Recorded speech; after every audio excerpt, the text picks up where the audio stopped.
Perfect. So, hi everybody. This has been a treat.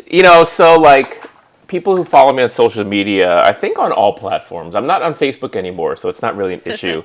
I've been getting lots of feedback and people bewildered by my TikTok activity.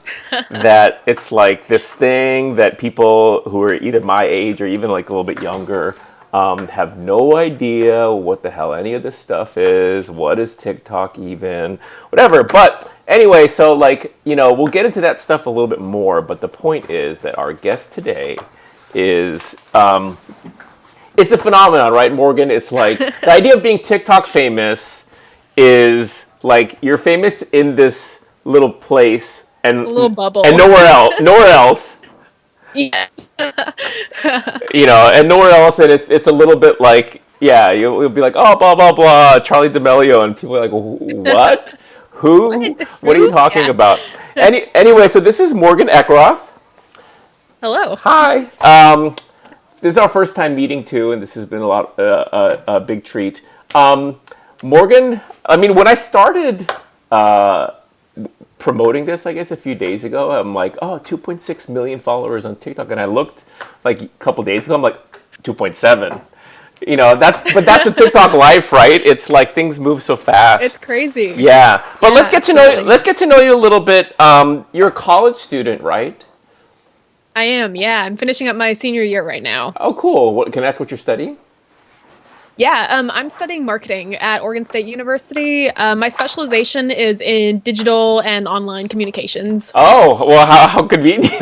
Pretty relevant, yeah. And what's been your social media sort of thing? I mean, TikTok, you haven't been on there that long, right? No, I downloaded the app, I believe February of 2019. I didn't start posting on it until June or July of that year, so I am getting really close to my 1 year of being active on the app. How cute. Yeah. So, yeah, it's almost like your TikTok anniversary. Yeah, something like that, for sure. Yeah. But yeah, before that, I've been, using platforms like Instagram, Facebook. Back when it was a thing, I used Tumblr quite a bit, that 2014, era of Tumblr. Sure. I used Instagram primarily. I still used it a lot. Back when I was in high school, and I still do it, but I did a ton of portrait photography, and Instagram was my way of getting my work out there. It's how I'd reach out to people, and it was kind of like my portfolio of sorts. And that's how I gained a lot of experience, being on social media and online. Sure, very cool. So, I guess just get into it. So, again, when I was promoting on Twitter and stuff, I called you. I know these things can be embarrassing. It gets embarrassing when people kind of throw a thing like the most famous coffee person on any social media platform. Really, I was looking. It's weird, yeah. There's some brands, obviously, like Starbucks has 25 million or something like that followers absolutely. on Twitter or whatever. But in terms of an individual, sheer numbers wise, it's you. You're the one. Really weird to think about. Yeah. I don't necessarily think about it that way, but I don't think about the numbers very often, but then when I do think, I'm like, that's weird. I'm like, that's so many people. I'm like, why are you following me? So I'm using this interesting streaming service, or this platform. Obviously, we're on YouTube, but I'm able to actually play clips, which is pretty fun. So we have the money one. We have the I've kind of put shortcuts. We have one I call Another Cup, and then we have the latte art one. Which one should we play first? Ooh, I'm a big fan of the money one. That's one of my recent all-time favorites that I've done. Okay, very cool. Let's watch that one. Cool.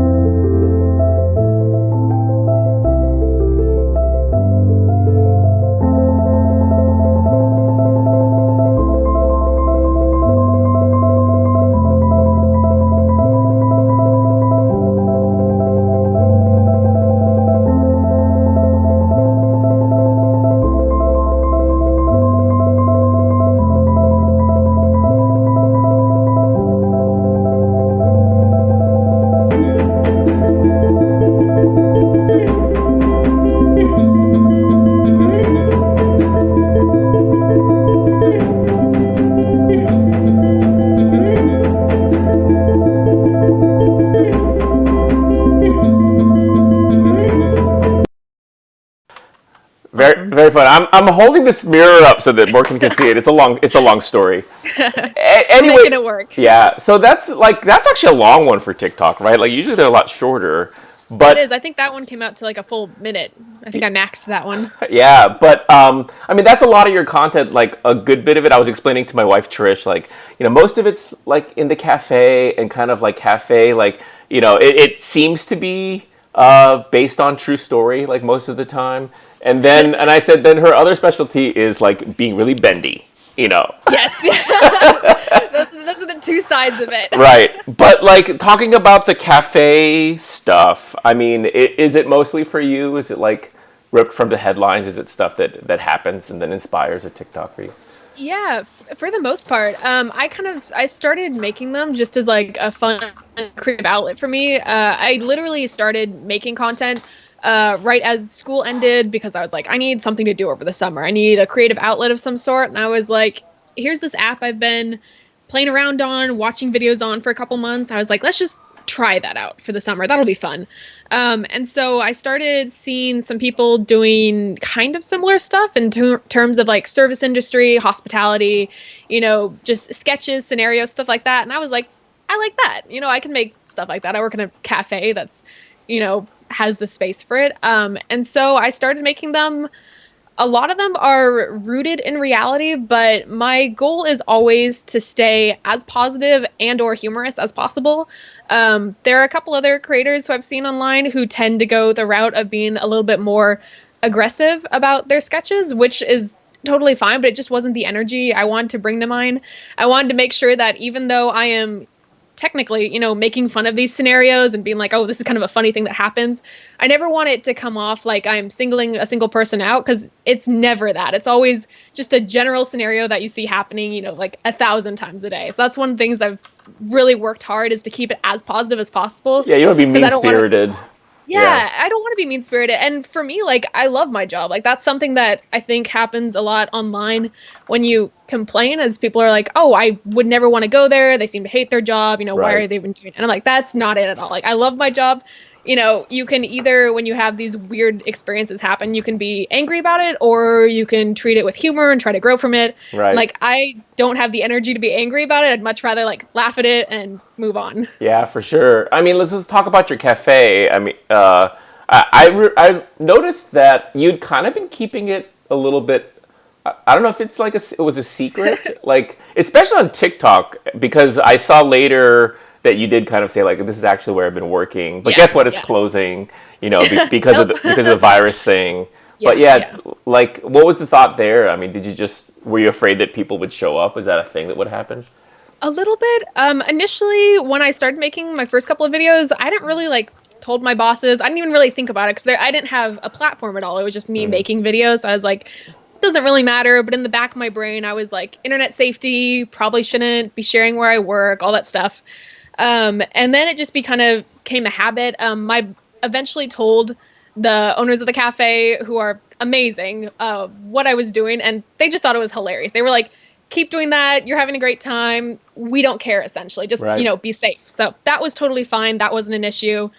And then eventually it just started, getting out. Like, I'm a pretty public person online in terms of like, I have, a Twitter, I have a second Instagram, and those all have my work linked. So if you wanted to find out where I work, it's pretty easy to do so. And so people were finding out, and eventually it's just kind of got to the point where I had to stop caring because it wasn't a secret that I could keep. And also it was getting to the point where people were like trying to hunt it down, which was causing way more issues than if I just was like, this is where I work. Because at that point, people were like, oh, we just know, and they don't care anymore. So finally, I was like, this is it.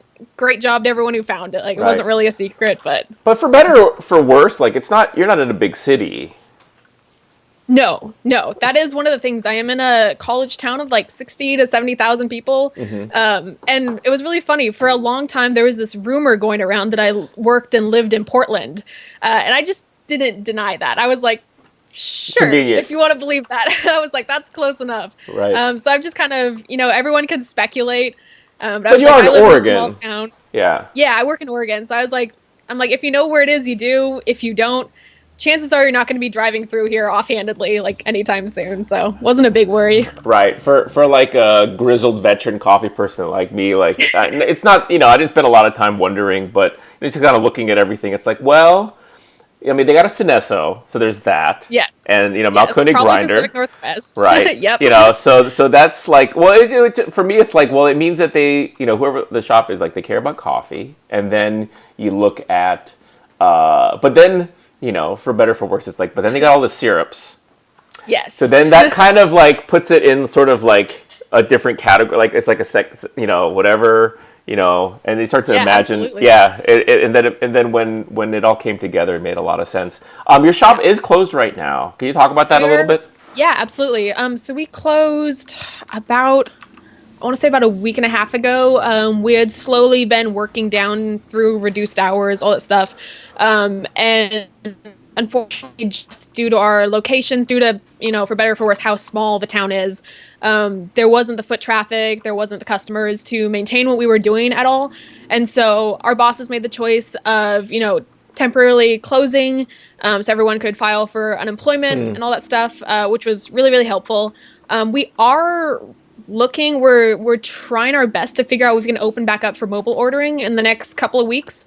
We've got I think it's Joe, the coffee app, mobile ordering. Mm-hmm. We've got that system, and we're just trying to figure out the logistics of whether we're going to open up one location as a drive-through or if we're going to open up both of them. But we're trying our best to figure out what that looks like. But we had to take like a 2-week break for sure, just to let the dust settle and figure out everything.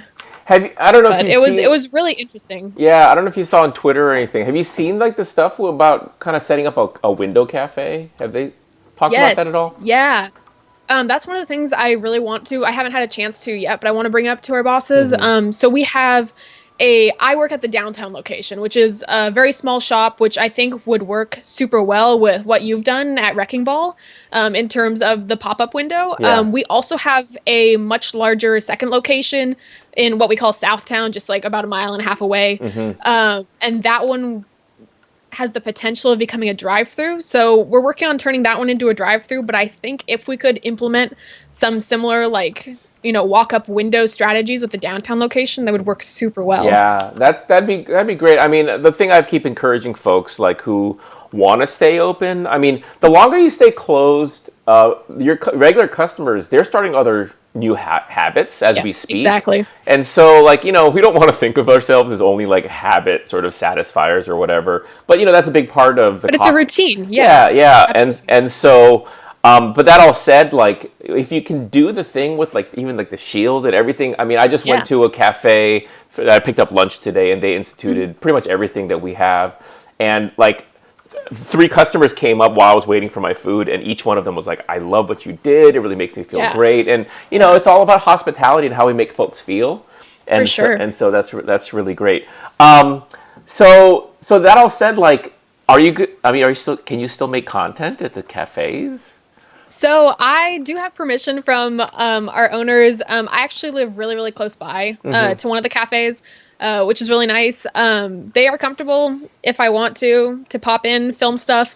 Thankfully, though, due to how I've filmed content in the past, I have so much stuff backlogged. Yeah. Just with the system in TikTok where you can save drafts. Usually when I will film videos, prior to us closing down, I'd film, probably like 6 or 7 in one session. Right. Just save all of them and be able to post throughout the week. And that's actually added up to a really, really nice catalog that I can work my way through until we open back up. Right. If I get super desperate, there's always the opportunity to go back into the shop, but I'm trying my best to, stay at home. All that stuff. Very cool. Well, I think this is a good time to watch another one of your great TikToks. Let's watch the I brought a cup for you one. Is that cool? Perfect. That sounds great. Okay.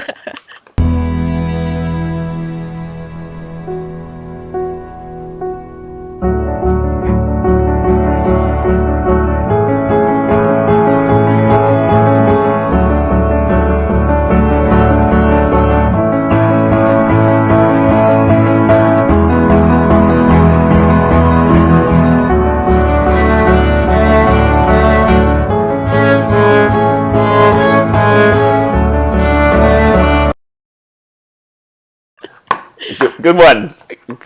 Good one. I think that was like Trisha's favorite when we were watching the Oh, movie. that's great. Yeah. Oh, yeah, that one took a solid, like, those minute long ones where I'm like, I hate using the word different shots and stuff because it's just me on my cell phone, doing stuff.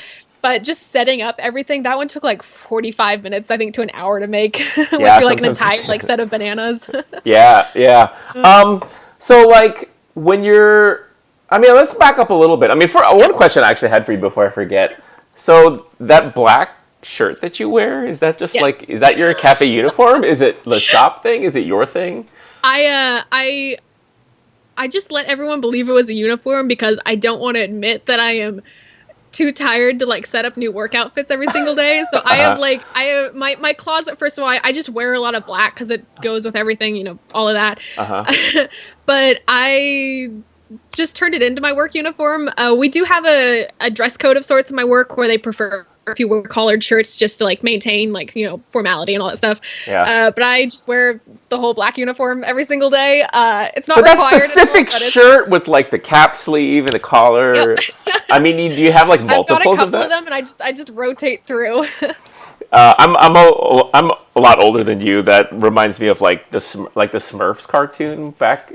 Oh, yes. There was one classic episode where Smurfette, like the one girl Smurf, like goes Yeah. to her closet and is like, "Which one should I wear today?" And it's They're like a all row of the dressed. exact same dress. It's really funny, actually.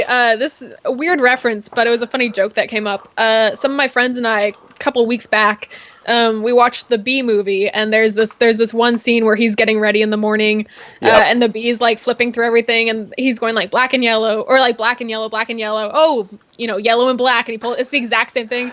And I had two of my friends look at me, and they were like, "That's you getting dressed in the morning, just so you know." And I was like, That's "That's funny. fair." That's funny. The same thing every day. So, talk a little bit about like the, I guess I don't want to say like the creative sort of like process, but TikTok is a very specific like platform. I mean, It is. I'm learning that, and it very much is like there's a certain formula, right? Like when you if you Yes. want to get into it, there's like how do you people get popular on TikTok? Well, one thing is it helps to be cute. Let's Yeah. it's a visual sort of Yep. medium. It is. But there's other sort of things too. Like, can you talk about that? Like the sort of Yeah. process of like learning, because no one just like nails it from the beginning unless you're already famous. Exactly. Yeah. So I think it really, really helped that I spent probably 2 or 3 months very early on after downloading the app, just consuming content before I had any plans to create any of my own. And so by just consuming content, just spending time scrolling, you start to kind of figure out that, oh, there are audios that everyone's using. They're like, originally I was like, why are all these videos using the exact same sound? I'm like, that didn't make any sense. And I was like, oh, it's an audio that you're applying to the video, and certain audios are considered, trending based on how many people are using them. And I was like, oh, Right. okay, that's a good thing to note. And I was like, why are people making the same videos over and over? And I was like, oh, it's a trend. I was like, okay, well, that's interesting. Log that away.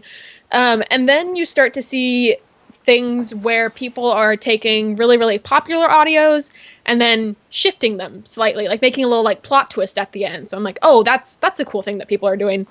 And so after watching, content like that for so long, I started to kind of figure out what became successful. And for me, a lot of it is, first of all, keeping track of trends that are going on. TikTok gets associated nowadays a lot with dance trends, but that's not the only thing, that happens. Right. There's a lot of, very like internet-esque, trends of like pranks and whatnot, but there's also like video styles. For a while there were trends going around, just off the top of my head thinking of one. There was like, film parts of you that you don't like in a way that's beautiful. Just stuff like that where people then, make their own take on that. And so for me, it's a lot about keeping track of those trends and figuring out how I can shift them to accommodate, my own content. Because I've tried my best to keep a very, very distinct brand of like coffee, and I kind of mix in occasional like personal stuff once in a while, but for the most part, it's coffee and customer service. And so when I see a trend floating around, I'm like, okay, how can I take that and shift it to what I need it to be? Because people don't want to see me doing like the same thing that they've seen 18 times, Right. already in one, TikTok session. But they might be more interested if I figure out how to make it like coffee-like. So that's been a really big thing. Another part of the creative process for me is figuring out how to kind of consistently switch up my own formula. That seems to be a really big issue, and why accounts tend to go like stagnant after a while. You'll see these huge accounts that have millions and millions of followers, but each video is barely cracking like, 20,000 views, which that metric, that's so off. Right. But the thing is, a lot It's of times... flop. It's a flop. It's right. a flop, exactly. Right. But the thing is, a lot of times people find a formula that works, and they keep using that formula, and it works for a while, but after a while, people know what to expect, they know what to see, and they're just going to stop watching your content. And it's not that your content is bad, it's just that people know what they're going to see. Right. And so a really big thing for me has been figuring out different series and trying to make sure I continue growing as a creator and don't get I guess. Like, for when I first started, I had this thing that I called like the tiny latte series, where I was progressively pouring lattes in like tinier and tinier cups. And that was really, really fun. But after a while, people were like, oh, she's just going to pour another small latte. Like, right. That was it. So then I was like, all right, how do I shift? And so I started, pardon me, I started doing lattes in really weird like food objects, like the banana video we just saw. So that was a little shift. I started doing a lot more longer sketch videos. And so I've just tried to find ways to continually just change, like just surprise people. And that's been a really, really big strategy for me that has seemed to be successful up to this point. But that's just something that I figured out, that it makes me really, really sad when I see other creators, like their numbers dropping and they don't know why it's happening. And I'm like, you're doing the right thing, but you got to figure out what the next right thing is in the process. I mean, the stuff that you're talking about, like, it sounds like if someone just jumped in at the end of that, just like what you just said, it's like, well, this is a 5-10 year kind of process that she's developed, all this sort of techniques and stuff. But again, like we've already talked about this, it's been less than a year since you've been on the platform. So like at some point toward the beginning, I think for a lot of folks, again, like we were saying, like who aren't, famous going into it, you make a few videos and they start doing well. And then you start building a follower base, and then of course the followers are being pushed your content through the app, through the platform, through the algorithm, and then like at some point things start to change, right? Like I don't want to overstate it and say like your life starts to change, but it does. Like your identity as being a TikTok creator like starts to become a thing. I think that I think even at like 50,000 followers or something, like people will start talking about like, oh, so and so is TikTok famous, at school, like at high school, and things like that. I'm at I think 27,000 right now. Yeah, which is awesome. Yeah, so maybe I'm the second. No, I don't think I'm the second. Maybe maybe number 32. You're up in the top. Well, for coffee people, but I haven't even made any coffee content yet. But the point is that so like what was that first shift where I think that for you, I would imagine there's been at least 2 or 3 kind of like sort of like phases of this for you? Yeah, so I remember kind of very, very early on. So the first video that I hate using the word like went viral, because what does that even mean anymore? Early on in like internet times, you had very specific videos like the very classic Charlie bit my finger that went, like everyone saw it. Viral. Like literally like it's like everyone in the world, Everyone knows that reference. Nowadays when you say viral, I feel like it means a lot less just because of how many people are on the internet and how much content is out there. But with that said, the first video I ever had that went like viral was one where I did a backbend to, I think it was Billie Eilish audio that was trending. And it got a bunch of views. I was like, super cool. I had no idea that was going to happen. And I remember like one of my friends, like a couple hours later, messaging me and going, you came on my For You page. And I was like, whoa, that's really weird. I'm like, that's crazy. That's someone I haven't talked to in weeks. Right, so just to interrupt, so we should explain for folks who are watching who don't know about TikTok. Oh, yes. For You page is kind of like, you on the app, you have 2 sort of tabs of sorts, right? You have following and For You, and following is just, it's a sort of a feed of the people that you follow, and then the For You is an algorithm curated feed that's made up of both the people that you follow and other stuff as well. And so there's a lot of conversations about the algorithm, right? Yeah. Yes, yes. Yeah, so that was a really bizarre moment where I was like, that's really crazy that someone that I know saw this. That was kind of a cool moment. I would say the first kind of big shift that happened, where I was like, okay, this is kind of becoming like a serious thing. Like I should treat it a little less like I'm just having fun online, treat it a little bit more seriously. Was I was in Portland for like a dad-daughter weekend before my senior year started. We're just spending a weekend up there doing like activities before I jumped into senior year. And I remember there were multiple times throughout the weekend, and he didn't know before the weekend about TikTok. I think I was at like 400,000 followers at that point. I just kind of told him, and he was like, that's kind of cool, and we just went about our weekend. And then multiple times throughout the weekend, we had like specifically like teenage girls come up and be like, "You Morgan?" And we were sitting at dinner, and this mom at a family table turned around and like tapped me, and she was like, "Do you make the tiny lattes?" She's like, "My daughters say you make tiny lattes," and that was like. How many followers were you at that point? I think I had about 400,000. Yeah, I believe. That's amazing. It was like August or September, I believe.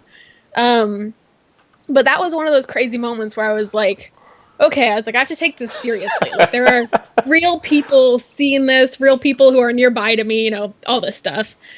So I started treating it like a little bit more like a job. Like, I was like, okay, I'm going to create content. I'm going to make a schedule for myself. I'm going to have, a semblance of a plan. I'm just going to treat this as seriously as I can. I'm treat it like a business, essentially. As a business student, that was like my first thought. Sure. And so I remember the next point where I was like, okay, this is also very serious, was actually pretty recently. It was when I was trying to think, Nashville for the US Barista qualifiers, where I competed out there. And that was my very first time since being on TikTok that I was coming in contact with any like coffee people per se. And that was a really, really, really scary thing for me, I'll be honest, because I'd been kind of doing my thing online for a long time. And I'd kind of, in my brain, there's a part of me that works in coffee and really wants to be a coffee professional. I've competed in the USBC. I've like done all this stuff. And then there's this other part of me that like makes memes online. And there hadn't been any connection of those two people before. And so going to Nashville and seeing all these people that I looked up to that were just amazing coffee professionals and kind of walking up and being like, hi, I make memes about coffee now. I didn't know how that would go. I didn't know what the reaction would be. I didn't know if there was like this, she like makes jokes about coffee. Like that's in my brain. I was like, they're not going to like what I'm doing. I'm making fun of stuff. And I was like, no, that's not it. Makes sense. Yeah, that was a really big fear of mine. But that's not how it went.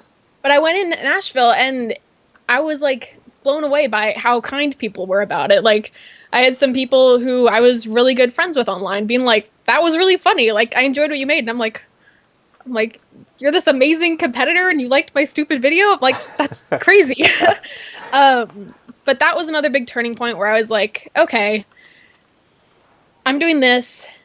People in the community that I really respect seem to be okay, at least with what I'm doing. And I was like, all right, I felt a lot more comfortable after that moment because there was this fear for a really long time that these two worlds wouldn't converge well. Right. Well, that was a really big thing for me. Yeah, the worlds colliding thing is always pretty scary. Can be nerve-wracking. But I mean, you called yourself on your social thing like the internet's friendliest barista, and I think that you mentioned it before, like choosing to not do mean-spirited content and trying to always be very positive. I think that makes a big difference, right? Like I do think I totally understand the idea that you would be nervous about it because there is some risk in that, and with a coffee community, especially when before you engage it, like you're never totally sure because like are people going to be offended? And there's stuff that you probably don't know about, like that in theory, if you did, like you'd be like, well, they were mad at so and so, like they're probably going to be mad at me, kind of thing. But the fact is, I think that it's safe to say like a lot of it is to the credit of the coffee community. Like baristas are the best. Baristas are really the best. Like you're the best. Like all the baristas are the best. And I'm not just saying that like it's consistently. Every time you're kind of worried about something or like some weird coffee shop and you go in and you're just like, God damn, baristas are always so sweet and nice and awesome. But the other part, of course, is that what you put out there, like it is so positive and so cute and so fun that like, how could anyone, not love it? Yeah, that was kind of a big motivator for me also when I started to ask myself why I was making the content I was. And I kind of landed on why I make it. I mean, it's really convenient for me to make. I work in coffee, all this stuff. But I was like, what's the deeper meaning of why I want to continue to do coffee or like content based around coffee? And ultimately for me, it stems back a lot about how I got into coffee. I work at the cafe now that I went to all of high school. Like I work with people who I like kind of idolized. Yeah, I'm from the area. So I like idolized these baristas. Like they were really, really cool people. And I was welcomed into the shop and just taught everything I know, like by these people. And I was welcomed into the coffee space really, really warmly. And that's kind of like, that's something I want to be able to hear other people, in the sense that I feel like outside of the coffee space, occasionally this, the conception of like pretentious barista still floats around. Right. And like, I just want to smash that as much as I can, because I'm like, all the best people I know, all of my friends are, coffee professionals, they're baristas, and they're some of the kindest, most loving, like just want to help people, people that I know. And so many people just want to teach, they want to educate. And there's a lot of people I think out there like me who at a young age, want to jump into coffee or want to be a barista, but they might be scared to. And so for me, I was like, I just want to show people how fun it can be. Because for me, coffee is just, it's so much fun. I just have a great time with it. I have a great time in the space. And I'm like, I want to allow other people to feel comfortable, like stepping into it as well. And so for me, a lot of the content I make, I realized it's not for people who are already in coffee necessarily. Like I'm really happy when they can benefit from it. But for the most part, for me, I view my content being for people slightly outside of the coffee space or slightly outside of specialty coffee, anything like that, people who want to step into specialty coffee. And it's for them to know that they are welcome and that it'll be, just as much fun as they think it might be. I love that part of your story that you this is where you grew up, because, it just makes me respect you that much more, because, for anyone, like, I mean, I've been running coffee shops for almost 20 years. And one of the things that's always true is that customers turned baristas don't work out most of the time. Usually it's because the customer, when you're a customer, you have an image, like a strong image of what it's like to work there. And that when you get there, like a lot of people don't let it go. And so they're like, what do you mean I have to mop? What do you mean I have to clean toilets? Like I never saw so-and-so cleaning toilets. It's like, you think that the toilets clean themselves? Kind of thing. But I'm glad that you brought up sort of your audience, like your intended audience, because I that's one of the things I really wanted to ask you about, because part of, that's what we can cover here in this conversation is, like for coffee people who are interested, not just in TikTok, but like for all social media platforms, like, there is, it comes with the territory, right? It's like, if you're on these things in general, for most people, they don't always want to admit it and say it out loud, but like they do want to grow their audience, their follower base or whatever. And TikTok, obviously very special in that regard, and we can talk about that as well. But I was wondering, like, I mean, I gotta imagine from that 2.7 million follower base, like you've got to have like 1% coffee people, I hope so. I think at this point, since I've started being a lot more public about it, I actually, while I was at the New York Coffee Fest a couple weeks back, I was there with Espresso State of Mind, and I did at their booth a talk about relating like social media to coffee, which was really, really fun. And it was really cool to have a bunch of, my friends and coffee people that I'd come to stop by, and for me to just be able to like, this is what I do, these are the platforms I use. I'm like, coffee is already such an incredibly like visual medium. It's such a beautiful thing. There's so many aspects of it. You can just see from all those like viral like coffee compilations of like latte and stuff. Like people are interested in seeing that. And I'm looking at all these amazing coffee people, and I'm like, you're already like halfway there. Like you're already taking the videos, you're already, taking the pictures, you're sharing them on Instagram. And I'm like, there are just these few extra steps and extra platforms that you can just harness if you want to grow your platforms. I'm like, you're already like so far there, and you're already so far ahead of so many other people by just even like making little bits of content. And I'm like, here, just my little tips on sharing it if you're interested, which was a really cool opportunity. Yeah. Okay. I think it's time to watch our third clip. Okay, sounds Okay. good. Okay. Let's. I called this one latte art. No, is that the right one? Yes.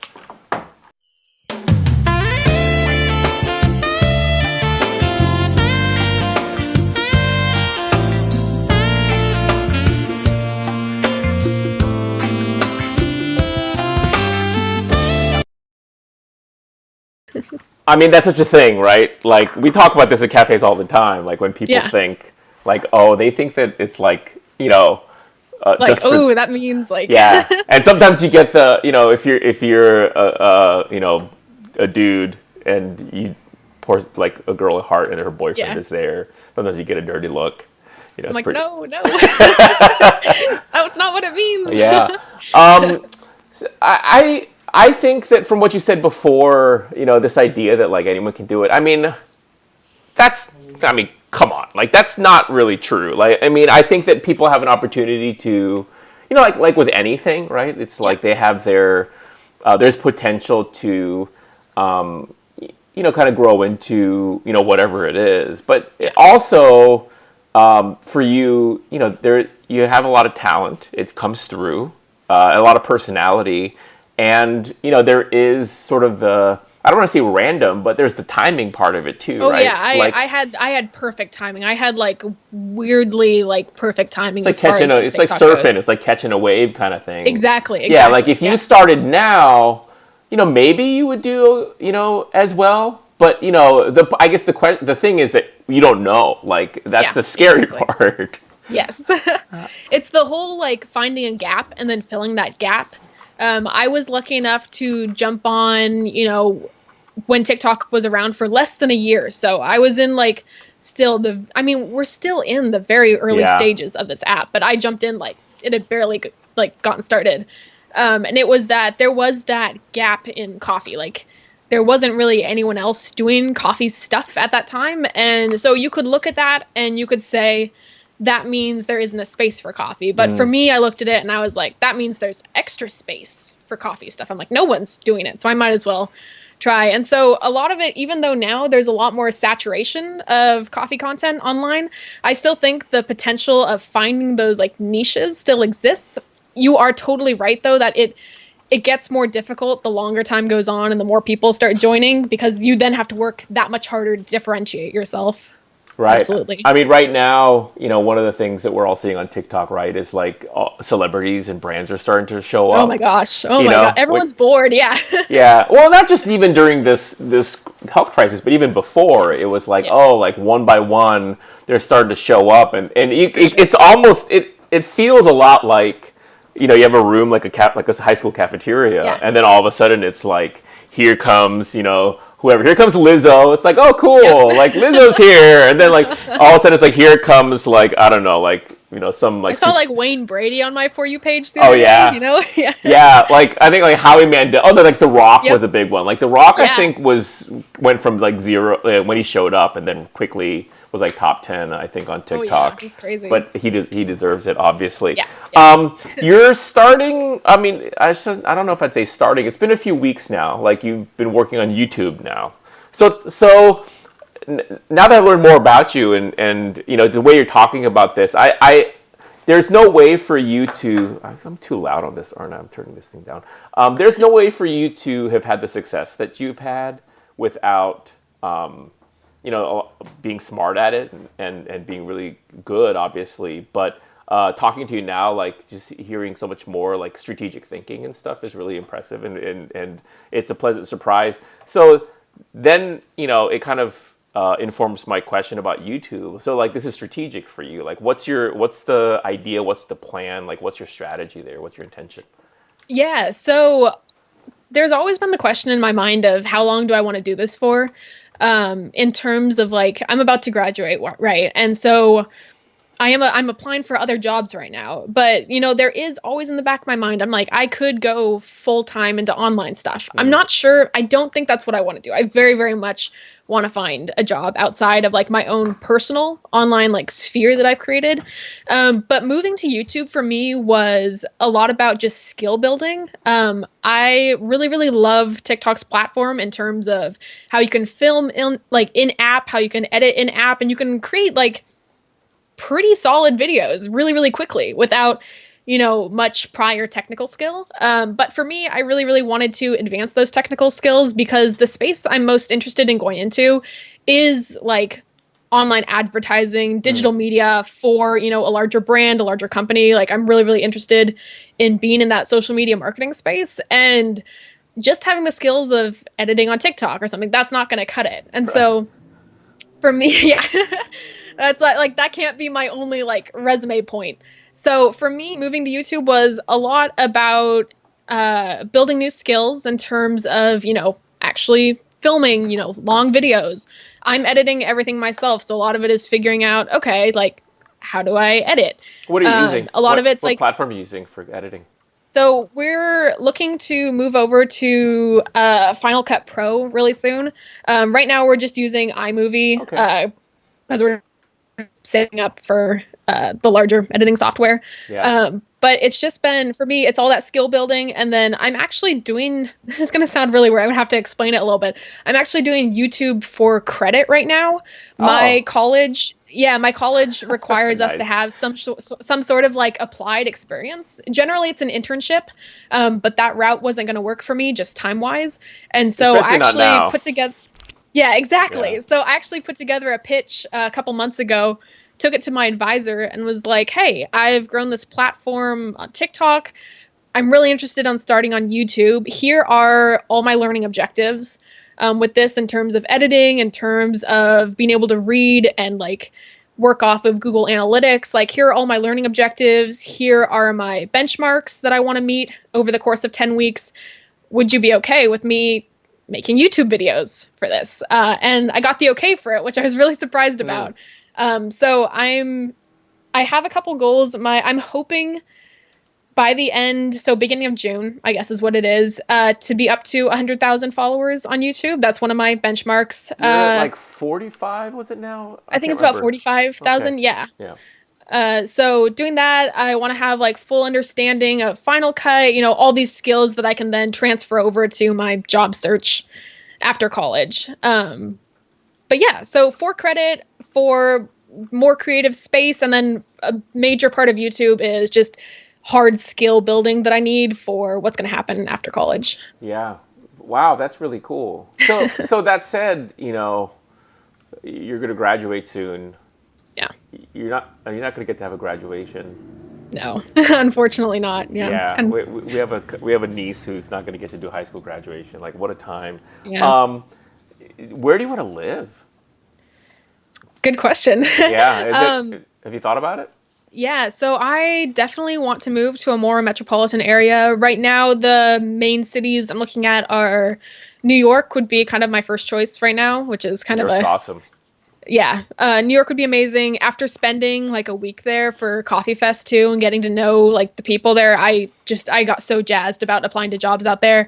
San Francisco is also one very high on my list, and then Seattle. So those are my kind of top three.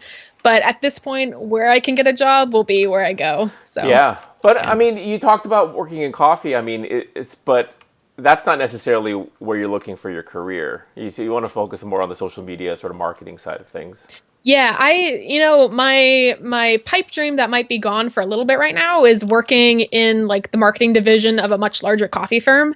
Like that would be my ideal. Like I would love to stay in the industry space and work for a larger company with like the facilities to have a marketing team. Unfortunately, just due to the time we're in and how quickly I need to find a job, I don't think that will be my immediate route, unfortunately. But that like content creation at a large coffee company would be like that's the top goal. But for now, I'm looking for jobs specifically in like social media marketing, kind of anywhere that's hiring right now. Hopefully adjacent industries, but Well, we get some. I mean, we get some heavy hitters who watch, some of this content. So, if you need someone, look Morgan up. Speaking along those lines, talk about for advice for yeah. a coffee company, a coffee shop, or like a barista. Who wants to get started on TikTok, who wants to kind of Yeah. understand, like, maybe help sort of cultivate and grow that space that you've already pioneered. Like, what would be your advice for someone who wanted to get good at that stuff? Yeah, absolutely. So my main piece of advice would be to, first of all, the most important thing is figure out what kind of content you want to make and why you want to make it. And I mean, like, just saying you want to make like content based around coffee isn't exactly what I'm saying. I'm saying, do you want to focus on humor? Do you want to focus on aesthetics? Do you want to focus on education? Because those are all three like very, very main components, but they're all very, very different. And so the primary thing that I would tell people is figure out exactly what you want to do and then just lean into that.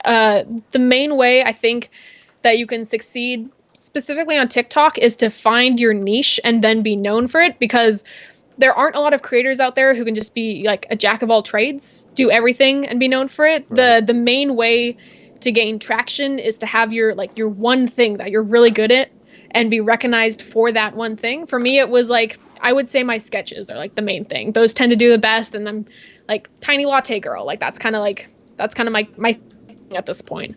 But figure out exactly what your mission is and then just lean into that. And then also spend a lot of time consuming the content. That's another thing I would say, on whatever platform you're looking to use. You can't necessarily just post, what you would share on Instagram and expect it to do well on TikTok. You have to spend time, as counterproductive as it's, or not counterproductive, but as unproductive as it sounds. Honestly, spending a couple hours just flipping through TikTok and seeing what's going on, that is the best way to learn how to use the app, because it's an entirely different ball game than Instagram or anything else. So getting to know like intimately whatever social media platform you're choosing to use is really, really important. And tailoring your content to every single platform is really important. And it takes time, it takes effort, it just takes, I mean, time is the main thing. And you have Yeah. to be willing to invest that time into the platforms in order to be successful in them. Well, one of the things I think that makes TikTok so interesting and so compelling, I know for me and for a lot of the people, but that was sort of a pleasant surprise when I got into it, is like Instagram and success on Instagram can feel so. It's sort of like unreachable, right? It's like Yeah. you either have to be like like a model or A like whole influencer, like yeah, sphere. or like Yeah. a professional photographer, Hmm. like models, or you have to be rich, and sort of Yes. like it's all about like the sort of Instagram flex kind of thing. The aesthetics, the flexing, like all of Yeah, that. Yeah. and then Absolutely. the way that you gain followers, through hashtags and things like that. It's very organic. Like it's relatively slow there. Then you Yeah. have something like YouTube. I mean, in a way, YouTube is still a lot more like Instagram in that way, right? Where it's like, Yeah. if you want to get like 100,000 followers on YouTube, like you were saying, I mean, that takes, for most people, it takes time, especially when you're starting Yeah. from scratch. Like James Hoffman right now is like the number one, Yeah. coffee YouTube It's amazing. person, Yeah. and it took him. I mean, it took him a few years in terms of gaining the follower base, as well as like shit. I mean, 16, 15-year career, Yeah. in Yeah. coffee. He had to, win the World Barista Championship. Like that Yep. helps, Yep. But also, James. I've known James for a long time, even Yeah. before he won the competition, and he's always his personality and stuff. And in a way, actually, like you kind of remind me of him in that way, where it's like the thing I was going to say about TikTok is TikTok's so honest. There's Yeah. something so honest about it. The kind of like pureness of like your persona, and for a lot of the people who do really well, like we were talking about Charlie D'Amelio before. It's like a Mhm. big part of her appeal, I think, is like Yeah. there's a certain kind of pureness to it where She's just like like a 15-year-old who happens to really weirdly have like 44 million yeah, followers. but it's like a really good dancer. Yeah. And like the kind of energy and vibe and charisma that she Very puts through. genuine. Yeah. Yeah. Yeah. But it's been so interesting, like seeing people like try to transition from Instagram success to Mm. TikTok, and it doesn't always work. It's different. It's a whole new ball game. Yeah, like going from primarily still images that are more about just the pure aesthetics Yeah. to, like you were saying, like, crafting a narrative, or, even if it's like a dance, it's like you can see so much more in a video that it's Yeah, harder to hide. It's harder to, bullshit and kind of fake stuff. And so that exactly. kind of honesty, the way that it sort of opens things up, I really love how, in your example, as well as for a lot of the other stuff out there, how it kind of really peels those layers back that I think in many ways we're so used to, for especially for social media. Yeah, And yeah, and you absolutely. kind of get to see glimpses of people, like how they really are, and yeah, in a way that you don't on other stuff. Yeah, it's super interesting. For sure. It also has this weird like there's always the kind of the scary part of the app is unless you're a private account, there is always the potential that hundreds of thousands to millions of people will see your video. Even Right. if you're an account that has 0 followers, one day one of those videos could just be like picked up instantly And and that's just not like true shared. about almost any, like, that's really not true about That's any other it's platform. so yeah, it's so unique. And it's there's just so much potential on it. But with that potential, there is that scary element of like you want to be genuine on the app, but you also have to be aware of the potential that the app has to just take what you put on it and just expand it, to Yeah. thousands. But it's definitely in the form of a video, and with the form of TikTok being a lot about like talking to the mirror. That's a whole format. You have people just sharing bits of their life, and it is like it's so it's so easy to just instantly share all of that. And so you're totally right. It's a much more like kind of like a raw, genuine look at people that, you don't have to go through secondary apps to edit. It's all this stuff. It's just, you just post it instantly. Right. It's in the internet, forever. Right. Very cool. Well, this was super fun. For sure. This What is a amazing. Thank you. what a treat. Yeah. So I'll put the links in the show notes. Obviously, Morgan drinks coffee on TikTok, and then what are your other ones? Like, we'll put the YouTube link up. You got Yeah, YouTube and Instagram. Instagram are, yeah, my two other ones pretty much. Yeah. Well, good I luck was with the. lucky enough. I don't know how someone hadn't already took Morgan Drinks Coffee on all platforms. I was shocked to be able to get that username. I was wondering, like, it's drinks coffee. It's not makes coffee. No, yeah. For a while, it was an ongoing joke for a bit early on, because I never showed any videos of me like actually drinking coffee. I just make it, and the whole joke was like, does she actually drink it? And I was like, all right, I got to make some like having coffee videos. They're some of the best baristas I know. Like, a few, not many, but there are people who, like, I'm a tea person. I don't drink a lot of Yeah, coffee. Somehow they I'm make it like, I work. don't drink as much as you guys think I do. I'm like one cup of coffee a day sort of person. Yeah, very cool. Are there any, like, I mean, I was gonna this is such a force of habit. I was gonna ask, like, any coffee events that you're planning to attend, but we don't know when we're gonna have events again. I was so excited. I was gonna go. I was all registered to go to Expo. I'd never been before, and it's like an hour and a half away from me. And then it was canceled, and I was like, that's good, but Yeah, also kind of a bummer. But yeah, for sure. Well, best of luck to you. thank you. Yes, Uh, you I as well. yeah, I know this won't be the last time we speak, and Absolutely. keep in touch. Good luck with the rest of your school, Thank you. and please pass along our best wishes for the shop that you work. What is the shop again called? Yeah. So, Tried and True Coffee, And where? pretty awesome. Corvallis, Oregon. We're about Corvallis. an hour and a half south of Portland. Very cool. Well, again, this was super fun, and good to see you. Be well. Awesome. All right. Take care. See ya.